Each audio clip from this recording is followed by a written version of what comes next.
Parlons maintenant d'Amazon Elastic File System ou Amazon EFS. Amazon EFS est un service qui fournit un stockage orienté fichier pour les instances Linux. Si vous avez besoin de systèmes de fichiers partagés entre des dizaines ou des centaines de serveurs Linux, donc là on ne parle pas de Windows, c'est vraiment des serveurs EC2 Linux, et vous souhaitez que ces serveurs Linux puissent accéder aux mêmes fichiers de façon simultanée, potentiellement vous allez utiliser le service Amazon Elastic File System. C'est un service qui est serverless, dans le sens où vous créez directement depuis la console un file system, et c'est entièrement élastique, ce système de fichiers. C'est-à-dire qu'il peut passer automatiquement de quelques gigaoctets à plusieurs pétaoctets de données, et vous n'avez pas à le gérer. Vous n'avez pas de provisioning à faire ou à gérer. Amazon Elastic File System utilise le protocole NFS V4. NFS pour Network File System. Concrètement, c'est un protocole qui permet tout simplement à un ordinateur d'accéder via un réseau à des fichiers distants. Et quand on parle d'Amazon EFS, c'est vraiment ça en fait.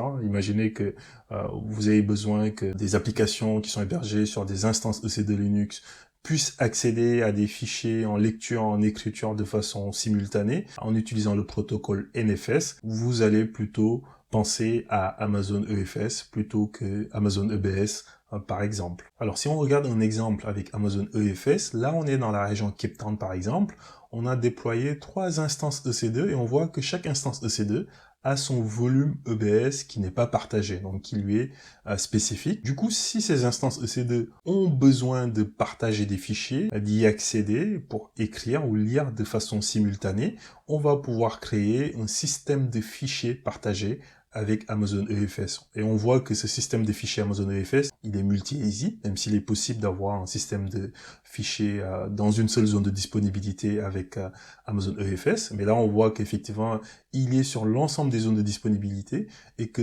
toutes ces instances EC2 peuvent y accéder de façon simultanée. Ça veut dire quoi? Ça veut dire que cette instance EC2 peut modifier un fichier et instantanément, cette instance EC2 va pouvoir accéder au même fichier et pouvoir lire les modifications qui ont été faites par cette instance EC2, même si elles ne sont pas dans les mêmes zones de disponibilité. Et donc c'est pour ça qu'on dit que pour des instances Linux qui ont besoin de partager des données et qui ont besoin que ça soit en accès de type système de fichiers, on va plutôt penser à Amazon EFS. Il permet le partage de fichiers entre plusieurs dizaines, plusieurs centaines d'instances Linux.